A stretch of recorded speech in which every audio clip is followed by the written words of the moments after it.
दुश्मन से जंग लड़ने वाले सेना के जवान पिछले लंबे समय से कोरोना के खिलाफ जंग लड़ रहे हैं। सेना के जवानों और मेडिकल स्टाफ ने महामारी के दौरान अस्पतालों में मरीजों का इलाज किया और दूसरी लहर में जब ऑक्सीजन की किल्लत का संकट खड़ा हुआ तो सेना के जवानों ने अस्पतालों में ऑक्सीजन प्लांट तैयार किए। देश के अलग अलग हिस्सों में सेना ने वैक्सीन पहुंचाई और अब देश के उन दुर्गम इलाकों में घर घर जाकर सेना के जवान वैक्सीन लगा रहे हैं जहां पर पहुंच पाना बहुत ही मुश्किल है। ये है पुंछ सेक्टर और यहाँ से 200 मीटर दूर है पाकिस्तान।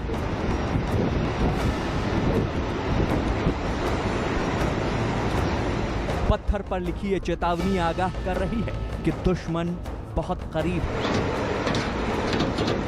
दुश्मन के खिलाफ चौकन्ने ये जवान कोरोना से जंग लड़ने पुंछ सेक्टर की एलओसी से सटे अंतिम गांव केरनी पहुंचे हैं। यहां तक पहुंचने के लिए पुंछ ब्रिगेड आर्मी टीम और राज्य की स्वास्थ्य विभाग की टीम को घंटों पैदल सफर करना पड़ा है और बिना सड़क।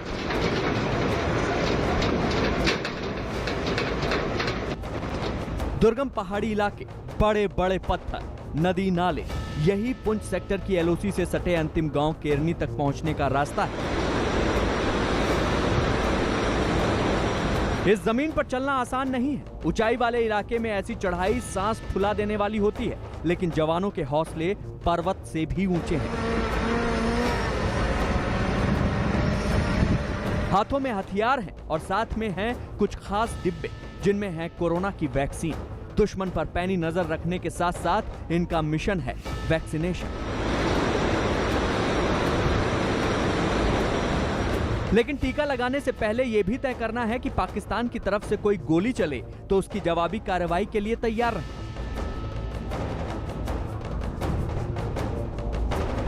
मीलों का ऊबड़ खाबड़ सफर करने के बाद ये टीम पहुंची है पुंछ सेक्टर की एलओसी से सटे अंतिम गांव केरनी में।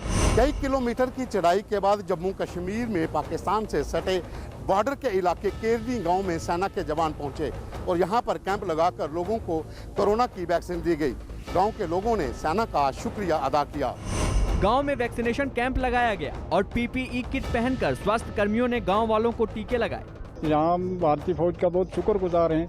लास्ट हमारे गाँव है केरनी बॉर्डर पे आके इन्होंने कैंप किया है और घर घर में आके टीका वैक्सीन लगवा रहे हैं। यहाँ आज तक कोई नहीं आया, यहाँ डॉक्टर कोई नहीं आए। फौज आई, फौज ने आके हमारे सब लोगों को वैक्सीन किया 18 साल से लेकर 45 साल तक।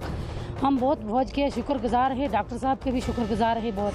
बॉर्डर एरिया यहाँ से पाकिस्तान का सब नज़दीक है और हमारी जो गढ़वाल ये रेजिमेंट आर्मी ने यहाँ चलकर लोगों की वेलफेयर किया और यहाँ टीके लगवाए और बहुत अच्छी कैंप इन्होंने लगाया। हमारे हम इनका शुक्रगुजार, गरीबों के लिए बहुत अच्छा तामन कर रहे हैं। ये वो इलाके हैं जहां मूलभूत सुविधाएं भी नहीं हैं। ऐसे इलाकों में टीकाकरण अभियान चलाना कठिन काम है क्योंकि दुश्मन का खतरा होने के साथ साथ यहाँ लोगों को जागरूक करना भी एक बड़ी चुनौती है।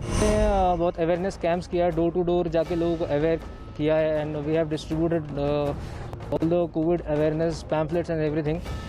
सो as a result awareness was quite high. जो पहले हम लोगों ने वैक्सीनेशन कैंप्स किया है उसमें the response was quite good. Area is very hilly, we have to cross rivers and the terrain is quite difficult. As a result लोग आ नहीं पाते सेंटर में। तो आज हम लोगों ने खासकर डोर टू डोर जाके घरों में जाके जो ऐसे लोग हैं, एजेड लोग हैं, डिसेबल्ड लोग हैं, उनको जाकर वैक्सीनेट किया है। दूर दराज के इलाकों में वैक्सीनेशन अभियान चलाने वालों की शुक्रवार को प्रधानमंत्री ने भी तारीफ की। आंगनवाड़ी और गांव-गांव में डिस्पेंसरियों में तैनात हमारे स्वास्थ्य कर्मी, हमारे ये साथी संक्रमण को रोकने से लेकर दुनिया के सबसे बड़े टीकाकरण अभियान तक में बहुत महत्वपूर्ण भूमिका निभा रहे हैं। ऐसे ही जवानों और स्वास्थ्य कर्मियों की बदौलत जम्मू कश्मीर के उन इलाकों तक भी वैक्सीन पहुंच रही है जहां इंसान भी आसानी से नहीं पहुंच पाते हैं। जम्मू कश्मीर में सेना कोरोना सुरक्षा प्रोटोकॉल और टीकाकरण के बारे में जागरूकता अभियान चला रही है। उन प्रयासों का ही नतीजा है कि राज्य के दूर दराज के इलाके में लोग वैक्सीन ले रहे हैं। कश्मीर में गांव-गांव में लोग इस वैक्सीन को लेकर सेना की तारीफ भी कर रहे हैं।